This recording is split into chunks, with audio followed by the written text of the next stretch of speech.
Good day, everyone. On behalf of Cambridge Health Tech Institute's Global Web Symposia Series and our sponsor, Quanterix, I'd like to welcome you to Biomarkers for Precision Health, enabling applications for neurological disease detection and monitoring. My name is Elizabeth Lamb, and I'm the host and moderator for today's event. Now I'd like to introduce our presenters for today. First is Kevin Hrusovsky, Executive Chairman and Chief Executive Officer for Quanterix. Our second presenter is Dr. Henrik Zetterberg, Professor, Neurochemistry and Department Head, University of Gothenburg. And our third presenter is Dr. Jessica Gill, PhD, RN, investigator with the NIH. So with that, I will pass the presenter ball over to our first presenter, Kevin Hrusovsky. Thank you very much, and thank you everybody for joining today. We're really excited that we're going to have Dr. Henrik Zetterberg and Dr. Jessica Gill, two power users of the Simoa technology that have been real thought leaders. Dr. Henrik Zetterberg has got a joint appointment. He's Professor and Chief Physician, University of Gothenburg, and also Professor of Neurochemistry at University College of London. He'll speak after me, and Jessica is the head of brain injury unit at NIH, and so both of these individuals have really done some incredible work, and getting updates from them is always very productive for us. With that, I'd like to begin my presentation, trying to give you a strategic understanding of Quanterix and where we're going with the company. We're primarily trying to measure life's variables with our technology, and we think it has ultimately the potential to transform healthcare. We are executing a rigorous growth strategy, and we're investing aggressively in our platform, and we're going to describe some of that in this presentation. Ultimately, we think someday that in your annual physical, you'll be getting blood tests looking at cardiac, cancer, neuromarkers, as well as inflammation, and looking at your movements from baseline so you can see disease very early when it's still, we think, very treatable. So we think this has got a transformative effect to try to shift from symptomatic medicine to asymptomatic medicine and really try to get at prevention. So we're very excited about the prospects for our company. This slide basically describes the fact that, you watch the telephone go from analog to digital just as completely as we saw with the telephones. Someday we believe that there's reach to be measuring 4,000 proteins in blood, and many of these proteins will enable an asymptomatic medicine, detecting what's undetectable today in abnormalities, and ultimately we think measuring the continuum of health and disease in the blood. This slide is a strategic slide that we believe this technology is poised to disrupt healthcare. We believe this technology can be viewed as a category-defining technology with unrivaled best-in-class sensitivity. It's the first, we believe, to measure many of these key biomarkers of life from health to disease, and that continuum is, we think, very important for new answers. We also believe it's somewhat the holy grail by being able to bridge genotype and phenotype, and we're going to discuss today our migration, not just today in protein, but we're going to be able to also measure DNA, microRNA, RNA, just as exquisitely sensitive as you can today with PCR technologies when we launch our next form factor, which we think will happen by the end of this year. This, we think, will evolve us someday into a market as large as $40 billion. What's most important to us is scientific validation. Scientists like you're going to hear from today, we now have 120 plus publications from third parties that is proving and validating this technology. We have many blue chip customers and partners, and we feel there's a lot of high growth profit levers that's going to allow us to continue to make the investments that we're making today. And we've actually invested as much as $150 million in perfecting today's instruments. So this has not been an easy walk in the park, but we've made these investments and feel we've come a long way, and these new form factors are going to allow additional improvements in cost and the mobility of the technology, even at some point to a point-of-care device. Our recent chronology, basically our focus shifted about 3 years ago to focus on research first and diagnostics second. And we believe that research market is about a $3 billion market, but the ultimate diagnostic market is going to evolve our total addressable market to $40 billion as we enter diagnostics. We launched the HD1 in 2014, and we're going to actually have $26 million of revenue this year. That's one of the fastest growing trajectories that we've seen in many of these life science businesses. We're pretty excited about that trajectory. We also entered into some new agreements at the end of this year that's allowing us entry into diagnostics and blood screening, and we just recently closed a pretty significant blood screening deal, enabling us to do not only IVD, in vitro diagnostics, but also laboratory developed tests in a CLIA lab as well as point of care. We have won that General Electric NFL award several times, and that led us to being able to build a pretty significant neuro, infectious disease, and inflammation franchises for our assays. But most importantly, we're now a very vibrant, solvent company with two major fundraisers in the last 12 months. Over $50 million have been put in by some of the top-tier investors in the world that we think is very important to our future prospects with the investments that we're making. Ryan Deckers, who ran Thermo Fisher, then he ran Bayer for 7 years. He's now the chairman of Unilever, just joined our board. He's also on the board of General Electric, further evidencing just the serious opportunity we believe we have to be making pathways into the overall medical markets. We also launched a summit called Powering Precision Health. The next summit will be October 24th and 25th. Last year we had over 300 people attend. This year we're expecting over 500. And we expect to have over 40 presentations in all areas of medicine showcasing the technologies for doing both early detection as well as prevention as well as treatments. There's a lot of usage of the technology today in drug discovery and drug development. And we do have a good cash position, and we're continuing to invest very aggressively into not only the new platforms but the menu, where we're at 80 assays today, expect to be at 100 by year end, and we're globalizing to make it very easy for customers around the world to utilize the technology with support. We're actually intrigued by this slide where you look at Japan and France and an overall continuum of life expectancy, and they're somewhat off the map in their longevity of life. But they also are consuming a very low amount of expenditure per person compared to the United States, where we do have a pretty serious issue with obesity and a lot of overweightness coming from a lot of addictions with sugars and other processed foods. And what's very interesting is our technology is beginning to be able to reveal many of these inflammation markers, and we think it's going to ultimately play a role in scientifically trying to migrate to better lifestyles and looking at ways to live more productive lives. The protein is something that we value very much. We think that environmental effects clearly affect identical twins. One grows up to get cancer while the other may grow up to get heart disease. And these environmental effects that affect the overall protein world is something that we think is very significant, because we think the protein in general is maybe 1,000 times more prevalent in the body once the disease cascade has occurred. But it's also, we think, more relevant because many times you might have the DNA, but it doesn't actually trigger the RNA and into the protein. So being able to measure exquisitely sensitive the protein, we think is a very important opportunity for looking at the effect of environmental factors on the body. This next slide just describes that today's detection limits do allow a lot of testing to occur. There's about 171 FDA-approved protein tests. We've redefined zero, and so we're going down several magnitudes below the current level of detection. And by doing so, we're actually able to get to, in many biomarkers, the area of the healthy biomarker level as well as the disease level. And that continuum of healthy to disease, we think, is opening a new opportunity to really monitor very carefully annually these biomarkers for health as well as for early indications of disease.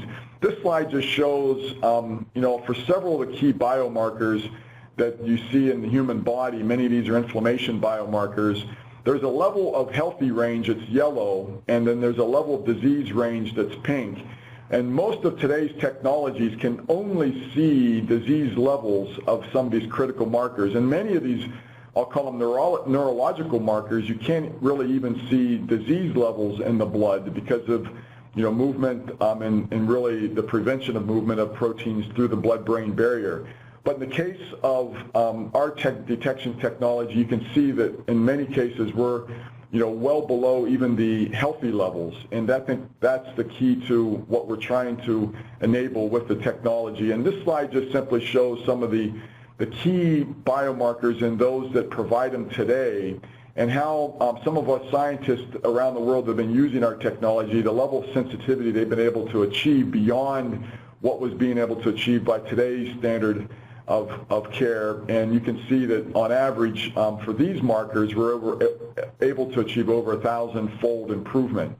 But it ranges, anywhere from 40 to as much as 10,000 in some cases.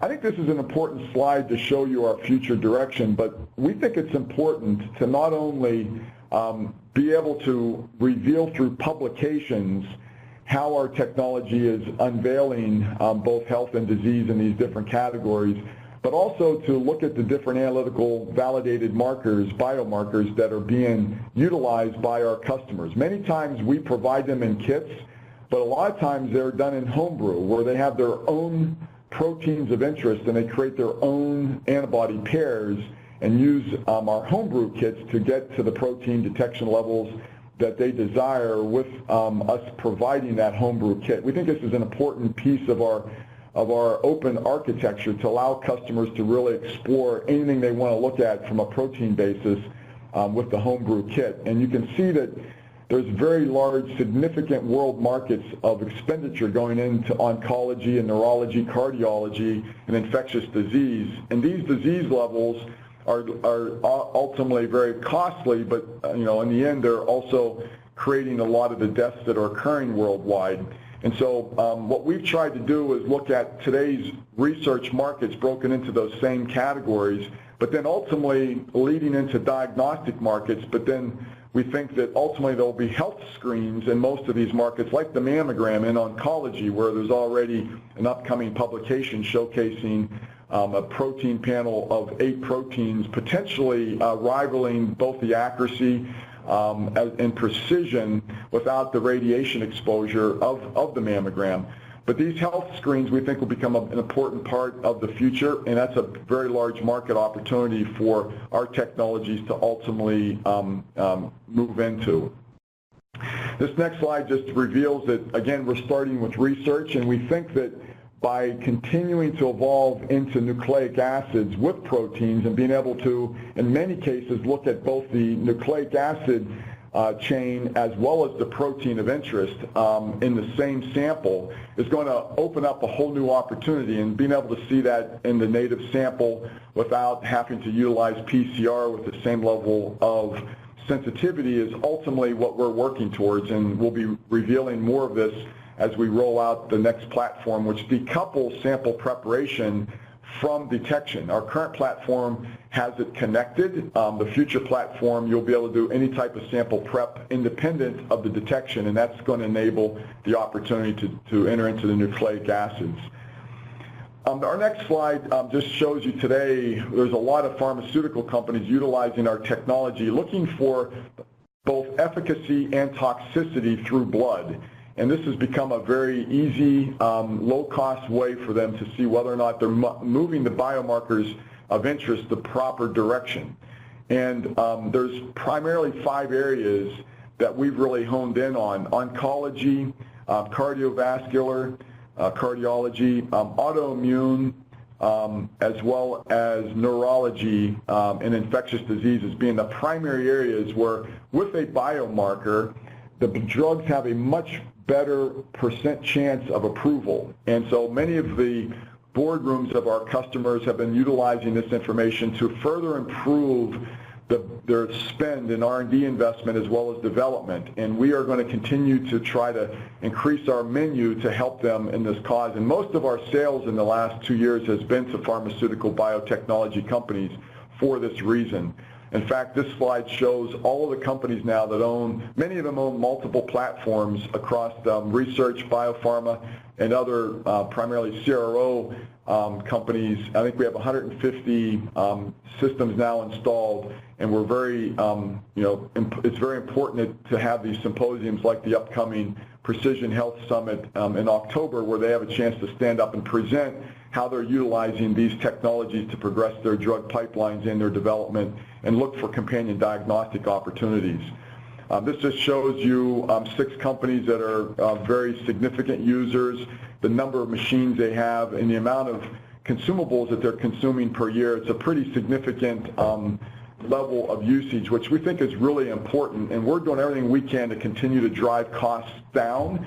So this is going to become an off-the-shelf opportunity for very low-cost ways of interpreting data around these various drugs and the various opportunities for the forms of therapeutic categories shown here. Here's just one example in the area of HIV, direct quantitation of HIV P24 capsid protein. I think Bonnie at Merck started this crusade, and since then there's probably 5 or 6 companies that now are utilizing the technology, looking at proteins, and someday we'll be looking at also the DNA, RNA cascades for those proteins, trying to understand better ways to really intervene with medications to help these causes. And you can see it's a big area of research and a big opportunity. This is just another example where one of our early adopters, Lilly, was able to get really incredible LODs and LLOQs for amyloid beta 1 and 42, and they're using it pharmacodynamically to look at whether or not these different low concentrations of drug do have the desired effect on the level of biomarker in the blood, which they were able to prove with very, very low CVs. And this was one of the early indications of the power of the technology. This slide just shows you that our current technology is a completely automated bleed-to-read. It runs 80 different off-the-shelf assays, but we also enable, as I mentioned earlier, homebrew, and it can do up to 10-plex, and we actually have several customers doing homebrew at a 10-plex level, which is very impressive to see. It also can run 400 samples per shift, and that's today, and there's about 150 of these installed over the last, really 24 to 36 months. The new product that we're going to be launching at the end of this year is a benchtop that's only doing reading. So it's more consistent with readers that you see out there, and you can use any sample prep you want. We'll have 100 assays, kit assays by year end. This will also enable 35-plex, and we're also reducing the sample volume needed to get to the exquisite answer. But again, the most important evolution here too is it's going to enable DNA, RNA, and microRNA applications by the end of this year. And then we're also working very aggressively for point-of-care bleed-to-read solutions, and they're under development. This is just a summation of the Precision Health Summit. Last year we had 22 game-changing presentations from some of the top scientists around the world. And again, this year we're expecting 40 presentations, and please look into attending if you can. It's going to be a very powerful opportunity. I know Henrik and Jessica both will be participating and presenting their latest work there as well. This is just a slide that shows that, basically when you have a head trauma, many of these proteins do release into the cerebral spinal fluid, but what's really been remarkable is seeing concentrations that are about 1/50th to 1/100th of that concentration in blood. And it's been proven in many different journals. This is, again, an automated slide that doesn't work in this format. But what happens is about 1% do leak across, maybe 0.1% leak across, and create concentrations in blood that we're able to detect. And that's become a big piece of the neurological franchise. That you can see on this slide, these are all the kits that we now have available. And some of the early adopters, like Henrik, will be talking about NFL, who really has brought this to life. It's just remarkable the things that are going on today for neurodegenerative disease detection, as well as looking at some of the traumatic brain injury opportunities with NFL, and you'll be hearing more about that today. All these companies own multiple units now, using them for neurodegenerative opportunities, and we're really honed in on the ability to see these biomarkers objectively in the blood, being an indicator of the drug's efficacy, and someday the ability to see folks that could really benefit from the drug pre-symptoms is a way to move many patients into these drugs, and that's another area of opportunity that most of our customers are pursuing. I just wanted to highlight that today there's 20 million head scans occurring in the U.S. alone due to traumatic brain injury. Only 10% of those are revealed mild TBI, so 90% basically are negatives, which really suggests a major overusage of the CAT scan in some ways. And you know, the CAT scan is 100 times more radiation for a brain scan than the chest X-ray, and there has been some recent studies showing a lot of cancers, brain cancers, related to overusage of the CT scan. And so this next slide, you know, just looks at sports and the military, where both of our upcoming speakers have really dug in and have revealed a lot of really encouraging insights into using the blood to try to understand, you know, the diagnosis and the prognosis of what might be occurring in the brain via the blood. And so you're going to learn more from them, but these are some of the studies on the right-hand side that we're showing on this slide, and it's a big area of future opportunity. This next slide is just a visionary slide. I'd like to show that, you know, we know that that imaging today is a key part of the way doctors and physicians try to triangulate and figure out what the disease is or what the issue is. And in general, we're seeing more and more evidence that we may be able to see in blood sooner with maybe more precision that disease category. And in this case, we know that General Electric's got some incredible new PET scan technology that's quite expensive that can reveal Alzheimer's, but yet you really would never use it as a screen. And so our long-term vision would be to have a screen via blood that would then migrate patients that do have a positive in blood to potentially a PET scan image. So you'd have a complementary image blood modality here that would maybe allow patients to start getting administered drug long before dementia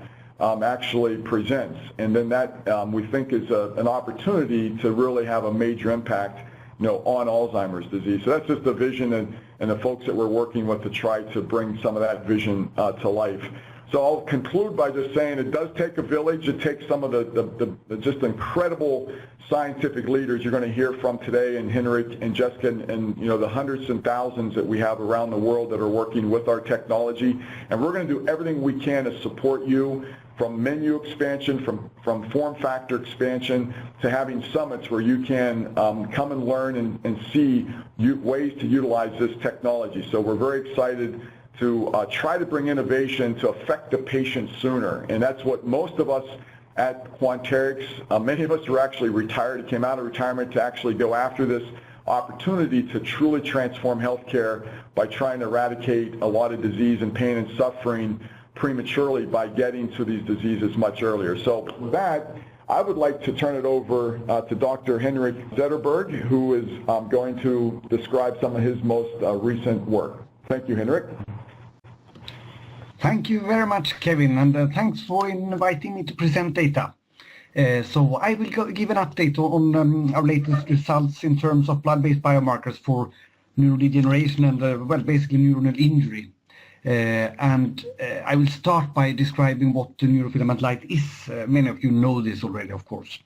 But neurofilament light is a structural protein that is highly expressed in axons.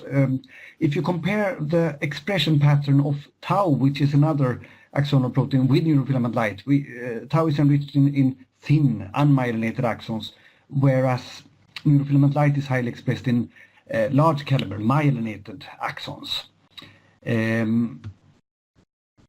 If you look at cerebrospinal fluid neurofilament light concentrations across neurodegenerative diseases, it is clear that the levels are the highest in vascular dementia and frontotemporal dementias. But also Alzheimer's disease and some forms of atypical Parkinsonian disorders, they also have increased concentrations. And we have felt like neurofilament light would be an excellent marker to try to transfer into a blood test, and that has driven our research for the past 5 years. What we did was that we took the standard ELISA for neurofilament light manufactured by Human Diagnostics up in northern Sweden and transferred it onto the Simoa platform using a homebrew kit. And by doing that, we could the red symbols here indicate the ELISA signal, and the blue symbols indicate the signal we could achieve by using Simoa. And the compartmentalization of the detection reaction on the Simoa platform allowed us to go down to much lower concentrations that still were possible to measure way above the lower limit of detection. And the concentrations we see in normal healthy individuals for neurofilament light in plasma or serum are between 1 and 10, perhaps up to 15 nanogram per liter. So it was using Simoa we could actually measure all neurofilament light also in healthy individuals. And here you see the range we see in healthy individuals.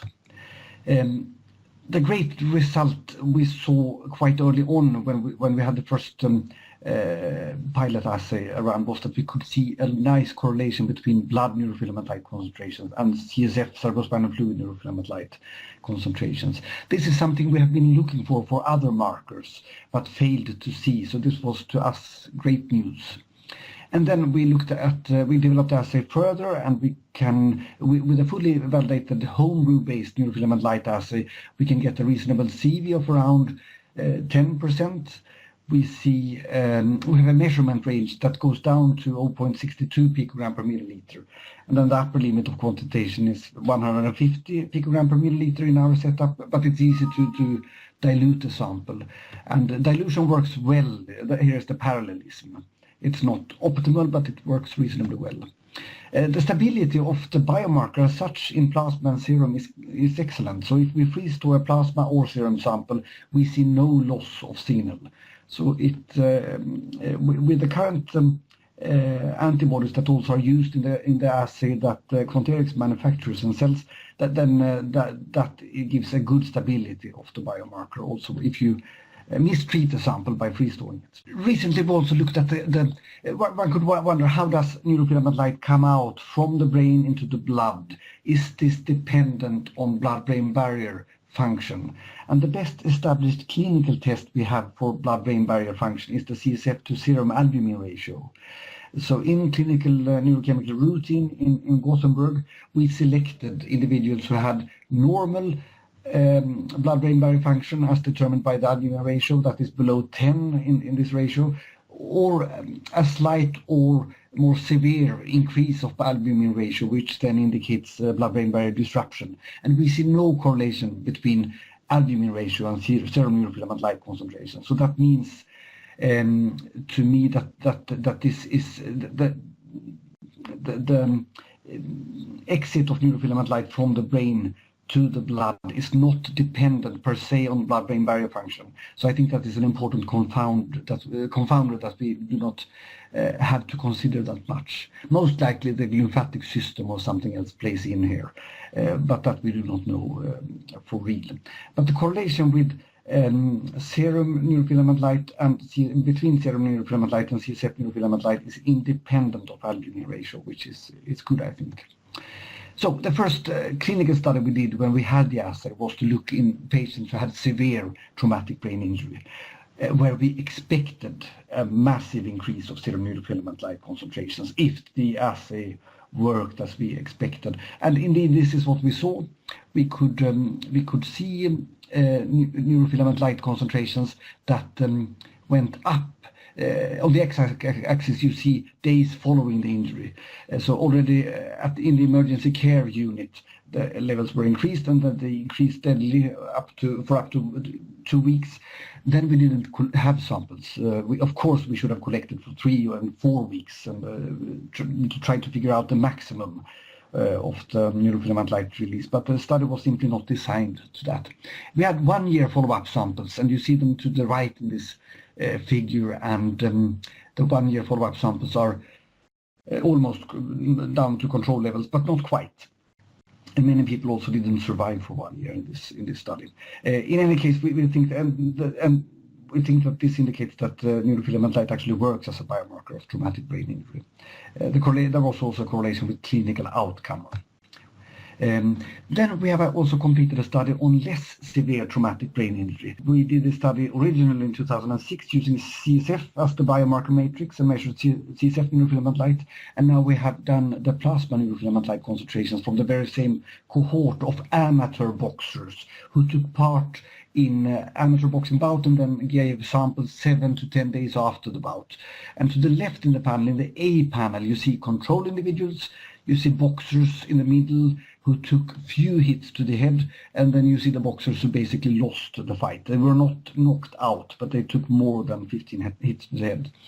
They were not knocked out. Some of the boxers were a bit dizzy, but there were no major signs of traumatic brain injury, but it really indicates that the biomarker can pinpoint axonal injury also in individuals with mild traumatic brain injury, which I think is fair to say that a boxing bout could resemble. To the right in the B panel you see follow-up data after the summer rest, and then most of the boxers are down to control levels. We have also looked into ice hockey players, and one big problem in ice hockey has been, of course, repetitive concussions, very much like you have seen in American football. This is a study on individuals, ice hockey players who had post-concussive symptoms for more than 1 month, and some of these also had for longer than 1 year.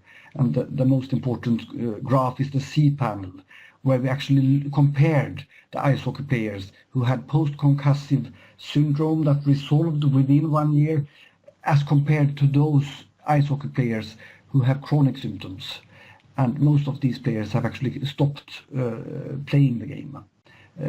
We, of course, think that perhaps some of these ice hockey players might have chronic traumatic encephalopathy brain changes. We don't know that, of course, but it will be very interesting to follow this cohort and see if these high, in this case plasma neurofilament light concentrations, could predict or identify those who suffer from the degenerative form of repetitive concussion, that is chronic traumatic encephalopathy. In HIV, it's also well known that the virus injures the brain. It enters the brain quite rapidly upon primary infection. Then with the new therapeutics, you can control the virus well, of course. But if the virus is not well controlled, it's common with neurocognitive dysfunction. In the C panel, you see CSF neurofilament light data. That is to the right in this figure, and this has been known for many years that individuals with HIV-associated dementia, they have really high neurofilament light concentrations in CSF. And in the B panel, you see that this pattern is replicated almost completely in blood. So here one could actually use a blood test to monitor neuroaxonal injury by HIV virus, and perhaps use that to monitor or optimize treatment. Now I will show many different diseases here, but this is frontotemporal dementia. CSF neurofilament light concentration is clearly increased in frontotemporal dementia subtypes, and this slide shows that this is also seen in blood. So to the left you see control concentrations in serum, and then you see different forms of frontotemporal dementia with increased concentrations. Next we have also done Creutzfeldt-Jakob disease. This is a busy slide, but if you look in the D panel, you see the CSF neurofilament light concentrations. It's well known that CSF concentrations of neurofilament light are extremely high in Creutzfeldt-Jakob disease, which is the most severe neurodegenerative condition we can think of. On the y-axis it has a logarithmic scale. In the A panel, you see this essentially the same pattern, but a tenfold lower concentration. But you see strong changes in Creutzfeldt-Jakob disease, both sporadic and genetic forms of the disease. So again, we have a severe neurodegenerative condition. The neurodegeneration is reflected in the blood. Here we have Huntington data. So first here you see control concentrations to the left of plasma neurofilament light, and then you see concentrations in mutation carriers. Importantly, if you divide the group into pre-symptomatic mutation carriers and mutation carriers with symptomatic disease, early or moderate Huntington disease. You see a big change here. So we have a potential use of neurofilament light and serum here, or plasma, is to monitor onset of neurodegeneration in a genetic form of neurodegenerative disease. Ideally, one would of course like to treat these individuals, for example, with Huntington silencing therapy until they normalize to pre-symptomatic or control levels in neurofilament light. In familial Alzheimer's disease, the pattern is very similar. So to the left you see non-carriers, and then you see pre-symptomatic carriers in the middle here, and symptomatic carriers to the right. A clear increase in neurofilament light. Again, this is and now we have seen this in many different diseases. So this is it's not a specific marker for a diagnostic entity. It's a blood-based biomarker for neurodegeneration in general, sort of. That's how I think we can see this marker. Here you see individual data in relation to expected year of onset, and one can see here that it looks like the concentrations start to increase some years before the expected year of onset, which should be useful if one would like to determine when to start treatment, and then perhaps, if the treatment is effective, to dose it until the neurofilament light concentrations normalize. At least this is our hope, that this marker will be useful for this purpose in the future. In sporadic Alzheimer's disease, the picture is a bit more messy.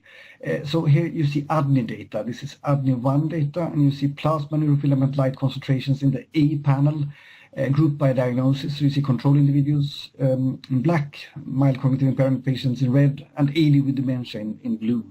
Now the scale is logarithmic, which makes the data look a little bit more overlapping, but you see a increase in neurofilament light also in sporadic Alzheimer's disease.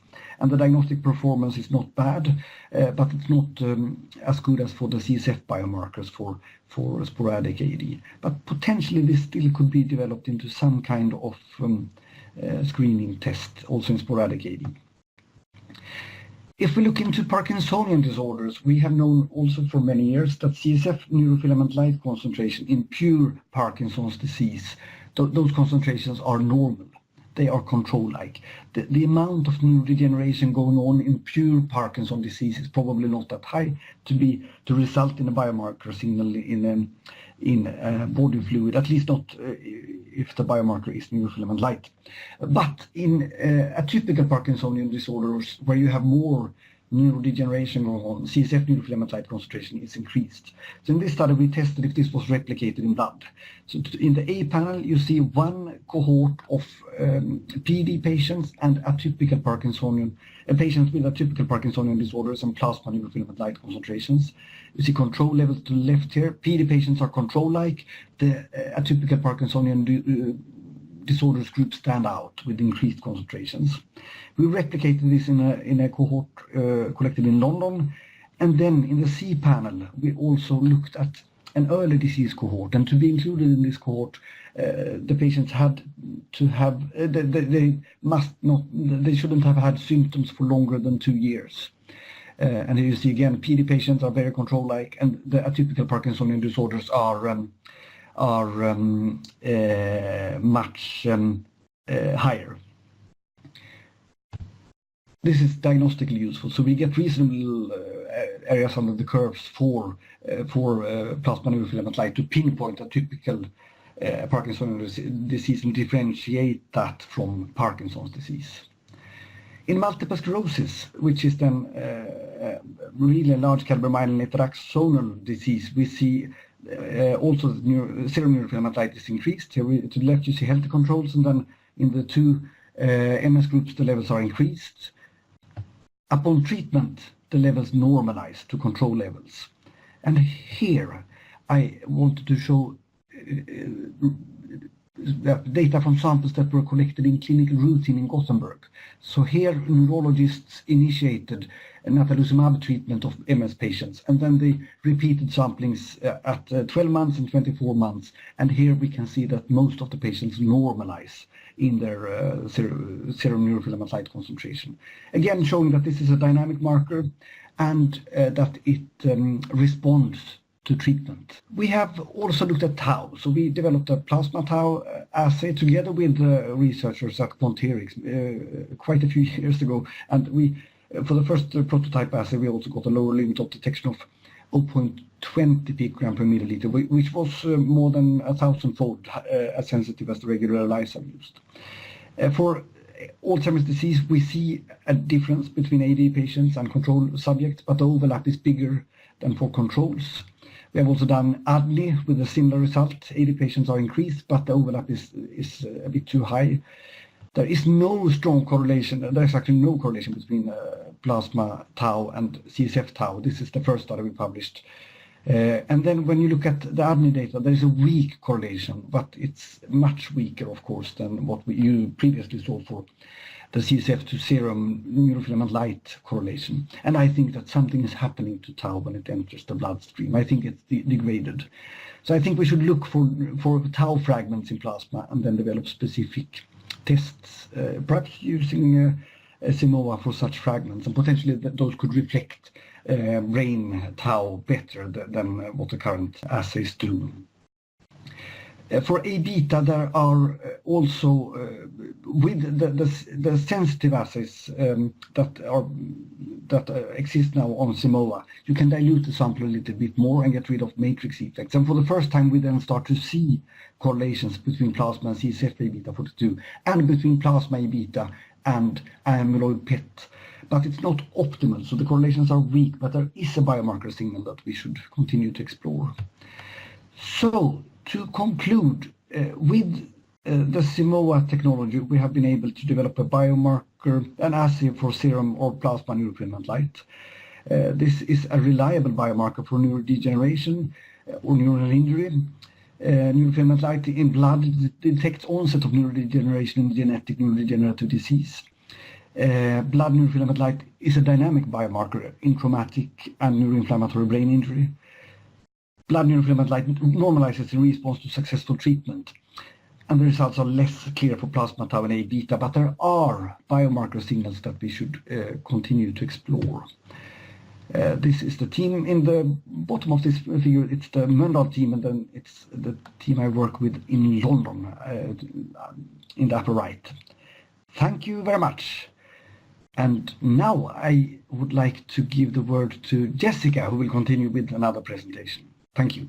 Great, thank you so much. It's exciting to be here today to be able to talk about some of the findings from our lab. And specifically what I'll do are highlight some of our recent findings looking at blast and biomarkers. And so the focus of our lab is really looking at biomarkers or things that we can see in the blood or other tissues or other substances such as sweat or tears, and identify biomarkers that are diagnostic, prognostic, and also mechanistic of TBIs and concussions. And specifically what we're doing with diagnostics is we're developing biomarkers that allow us to distinguish individuals who've had a brain injury from others who may have similar symptoms or injury characteristics. This is particularly important in cohorts of athletes who often have concussions that are not severe enough to even take them off the play field, but actually do have brain injuries that we need to monitor over time. This is also really important when we think about military personnel who will have often physical injuries in deployment-like stations, but we're not able to do things like neuroimaging, and so we're not able to approximate the severity of their injury. But both athletes as well as military personnel really need to have sufficient recovery periods between a brain injury and when they go back to service or to play, because what we know is that if an individual has a concussion and then does not have full neuronal recovery and then goes back to play or back to service and has another brain injury, they're at the highest risk to have long-lasting or chronic symptoms. We're also identifying biomarkers that are prognostic, and that of only about 10% of individuals who have mild injury or a concussion will go on to have chronic symptoms. So we really need biomarkers in that acute period that allow us to identify those patients that will go on to have long-term symptoms, so that way we can monitor them and also provide preventative interventions. Lastly, we're identifying biomarkers that are mechanistic, and that we don't have any FDA-approved medication or treatment to reduce the risk for these chronic symptoms in those patients at the highest risk. So we need to know the mechanisms underlying these symptoms, so that way we can identify medications or treatments, again, to modify and reduce these risks. So really what we do in our lab is look at collaborative activities or projects within the military services to really understand these symptoms and to link these biomarkers to recovery in these cohorts. And one of the biomarkers that we look at and we focus in on is that of tau. And what we know about tau is that it's an important biomarker of brain injury, and that what we know in severe cohorts is that tau goes up in cerebral spinal fluid following a brain injury that's severe, and that the elevation of tau relates to the overall severity of injury, as well as is predictive of those individuals that will go on to compromise from that brain injury. But what we don't know is in these more mild cohorts that have these more subtle injuries, really how tau is playing a role in the recovery from them. And so more recently, with using the Simoa and the Quanterix system, we're able to actually identify tau, measure it sensitively enough, and then to use it as a prognostic indicator in these individuals at the greatest risk. And what we know in chronic symptoms is that tau really plays a role in this, and we see this again and again in chronic traumatic encephalopathy, or CTE. And what we see is that tau, along with amyloid beta, form these plaques that are similar to what we see in Alzheimer's disease. But we're seeing these in athletes who have multiple concussions or subconcussive hits, but we're seeing it when they're in their 40s. And so we see this similar pathology, so it leads us to question how concussions and brain injuries, especially when they're repetitive, can result in this aggregation of tau, and what we see is a type of neurodegenerative process. And so that's part of the focus of what we do in my lab.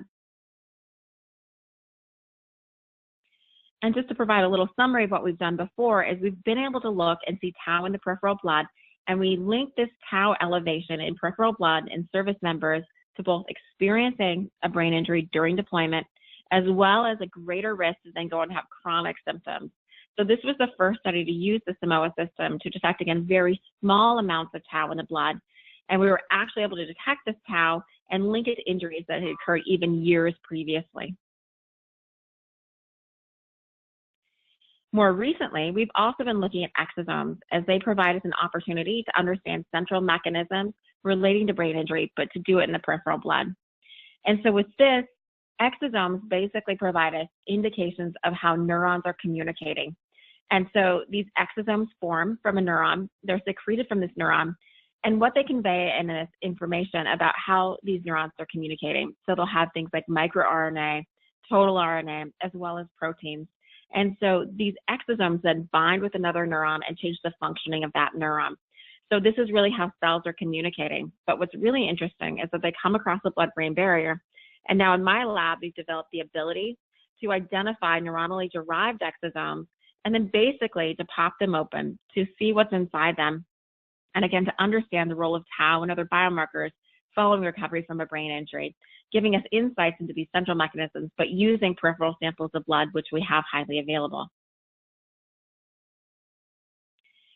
So to provide a little bit of some insight into what we found in our lab more recently, is in a similar cohort to what we published before, and these military who have chronic symptoms following brain injuries, we find that tau as well as amyloid beta 42 are higher in those exosomes that, again, are neuronally derived.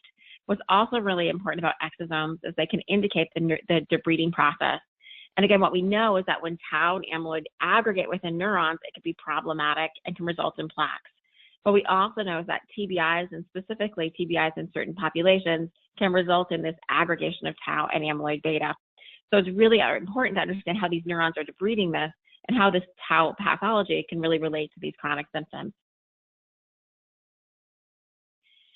In the first series of data that I'll show you today, we looked at blast exposure, and blast exposure is really important to understand as it was a signature injury in our most recent deployment. And now we know that those individuals are higher risk to have these neurological symptoms. We now have more than 250,000 military personnel who deployed to Iraq or Afghanistan and had these injuries and now have chronic lasting neurological symptoms and deficits. But what's really interesting about blast is when we see this in deployment, it often co-occurs with blunt force trauma. So it's really difficult for us to understand what's unique to blast versus blunt force. But we know the mechanisms underlying the neuronal injury are very different, and we know this from preclinical models. So this led us to question, how can we better understand blast? And so we partnered with some of our military collaborators at Walter Reed to do this in a training type of environment in which we were able to collect blood after blast, and we were able to measure the exposure of blast using helmet sensors. So we can actually see the magnitude of the blast that the individual had and then link it to biomarker changes. And so in this sample, you can see the demographics here. In general, they were younger, they were all male, and many of them had previous blast exposures. And what I'll present today is that we have cases that are exposed, 29 cases that were exposed to something we would consider a moderate blast, and that would be a PSI of over 5. At one of the sites, unfortunately, some of the explosives were higher in amplitude than was considered what was planned. And so that those individuals had a blast that was more excessive than what was planned and had something that we would see is what we call a moderate blast. To give a little bit of an understanding about blast, anything over about 7 PSI can burst your eardrum. So this blast exposure was pretty substantial. We also had individuals who were engaged in the training but didn't have any exposure to any blast over 2 PSI during their training period. And what we know about blast, again, is it's different from that of what we see in the mechanics of blunt force injury, and that we're getting this pressure wave that goes across the brain as well as across the body and really can change the functioning of neurons. And we see these from preclinical models, and they indicate that there's a process going on that the neurons have to repair after this injury, and that we can actually approximate, again, the magnitude of the exposure using these helmet sensors. So to do this, we compared the moderate blast group at the site that had the higher explosion to a no or low blast group that had no exposure over 2 PSI. We looked at RNA sequencing to look at gene activity changes, and then we also looked at proteomic changes using both Simoa as well as ELISA. And the first thing we found is that gene activity significantly changed. We had 1,800 genes that changed in their activity following blast exposure, with the majority of these being downregulated. And we found that there are 4 main pathways, which I'll show one of these today. And this is our primary pathway in which we see a hub network there in red, which is amyloid precursor protein.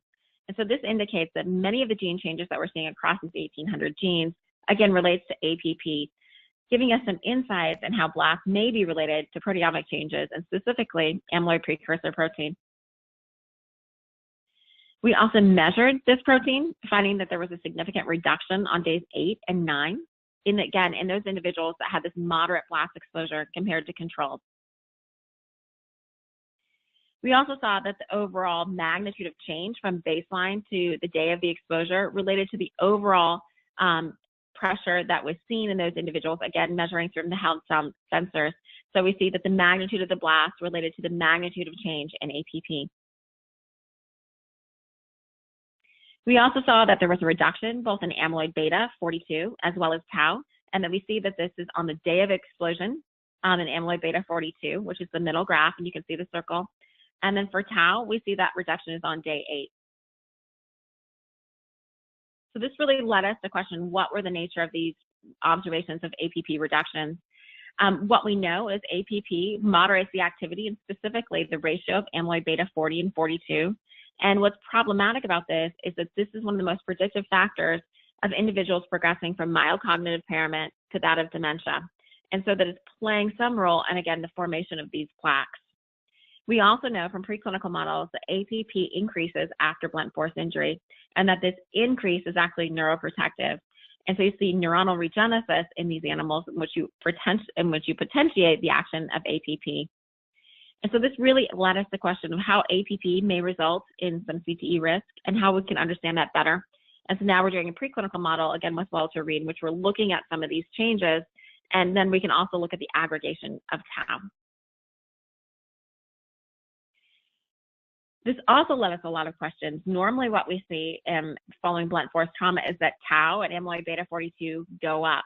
And so what we're seeing here is actually a reduction in both of these proteins that's counterintuitive to what we've seen in blunt force trauma.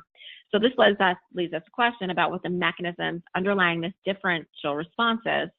Could it be a temperature reaction? Specifically with blast, you get a large temperature increase that follows the blast wave, and this may be resulting in some aggregation of these proteins, so we're not able to measure them sensitively. There also is a thoracic flush that takes place, in which the lungs also are filled with this pressure, resulting in excitation of all the proteins within the lungs, and then that can result in aggregation within the brain. And so that might also be where some of the proteins are going.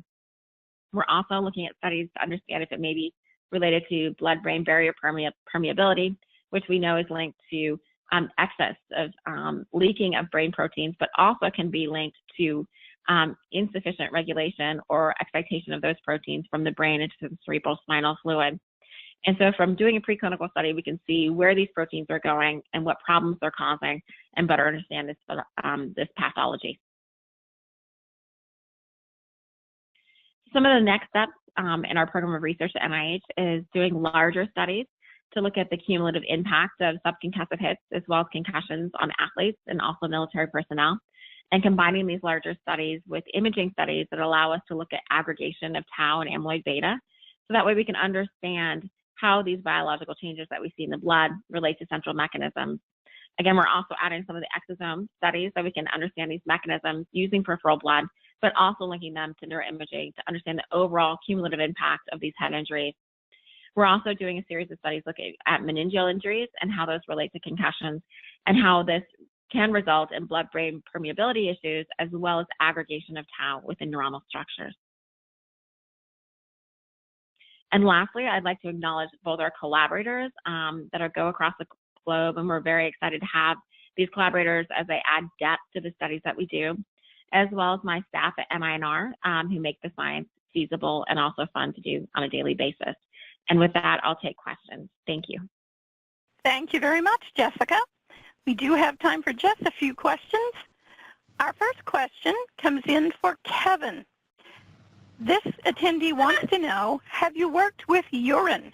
Yes, we have, as well as stool, and believe it or not, even breath condensate. There's been a lot of parallels and correlations drawn with different, I'll call them brain biomarkers. So I think really going across different sample types, as well as the ability to look at exosomes, as well as proteins today, and then ultimately evolving into molecular structures by year end. Okay, and a second question for you. What is your sensitivity of microRNA detection?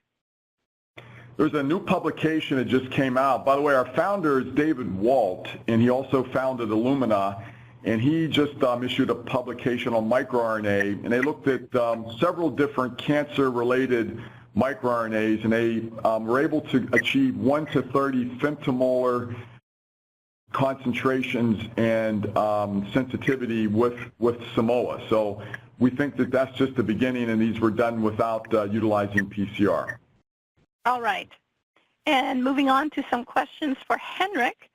Have you looked at tau and NFL in these concussion samples? And if so, how do they compare? Yes, we have. So the kinetics, if we have repeated samples after a concussion, the study I'm thinking of now is a study we did and published on ice hockey players who received a concussion, and we managed to sample them 1 hour after the concussion, the following morning again, and then when they had a 4 to 6 day evaluation, and eventually when they returned to play. And it looks like the first thing that happens in the 1 hour sample is that we get the tau peak, at least in those concussed players who were unconscious or had more severe concussion symptoms. And then that disappears quickly. The neurofilament light peak comes later. So that comes after 3-4 days. So to me it looks like tau is a quick marker that appears rapidly and disappears rapidly, whereas neurofilament light is a slower marker that comes later and probably stays longer. If you remember the slides I showed on severe traumatic brain injury, the latest sampling time point was almost 2 weeks after the injury, and then the levels were still up and rising. So we have to look at that more carefully. Neurofilament light is slower also in cerebrospinal fluid, and potentially that could relate to Wallerian degeneration that happens and goes on for a while after axonal injury. All right. And a second question for you, Henrik. Does glycation by AGEs trigger the oligomerization of amyloid beta in plaques and hyperphosphorylated tau? Well, that's a big research question almost. So there are studies indicating that age can facilitate the beta oligomerization. I'm not sure about tau, but this is more, it's a bit more of a basic research question. It's very interesting, but we have not, for example, we have never measured age and related that to A-beta oligomers. There is a possibility, I mean, A-beta oligomers, they are low abundant. The concentrations are really low, and we have a prototype assay on the Simoa platform for oligomers. So now, with the ultrasensitive techniques, it is most likely more possible to measure A-beta oligomers more reliably than what has been possible before. So potentially the question could be addressed in the future. All right. And Jessica, we have a couple for you as well. This person asks, what is central nervous system aggregation? Does that mean monomer change to oligomer?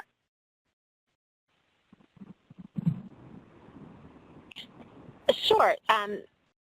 Yes, so it could mean that. So when I'm talking about that, I'm talking in general. So specifically in our human studies, we don't have an ability to look and see those very minute changes, especially within different compartments. So we're doing a series of preclinical studies specifically on blast to understand that issue.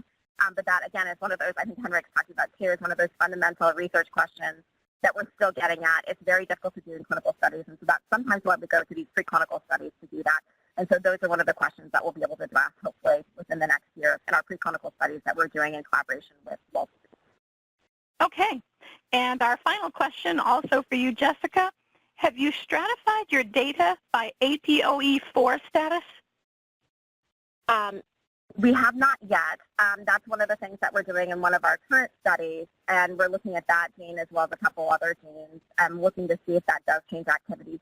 We're doing one study in congregation with the Army, in which we're looking at individuals over time, and we really do think that APOE gene will result in differences. And so we're looking at that. Again, it's one of those research directions that we're taking based on amazing work from other individuals, and hopefully that will inform some of our interventions.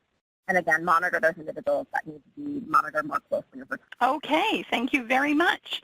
I'd like to turn it back over to Kevin Hrusovsky for some closing comments. Thank you very much, and I would like to once again thank Henrik and Jessica, two of the world-leading thought leaders in neurology that are utilizing the platform and blazing a lot of really new trails. And it's a big puzzle, and every day they continue to unearth insights that help the puzzle, and most of them are interacting with pharma, biotech that are utilizing the technology in a very profound way. And we'll have many of those customers speak at the PPH showcasing how they're utilizing it for drug discovery development, as well as looking for companion diagnostic opportunities to move patients to their drugs, which we think is also going to become a pretty important opportunity area. Also want to just further thank everybody on the call for your continued support. We remain incredibly committed here at Quanterix. Our employee base is continuing to grow very rapidly to support you any way we can. We're doing everything we can to continue to progress the platform, the menu, and our support and service around the world. So we're very excited to be working with you. Look forward to seeing you hopefully at PPH in October. And please let us know if there's anything at all we can do for you as you pursue your research. Thank you very much for attending. Thank you very much, Kevin. To Henrik Zetterberg and Jessica Gill, thank you so much for presenting today. And to those of you who came and spent some time with us, thank you so much for being here. We really do appreciate it. And with that, I'll wish you all a good day. Bye-bye.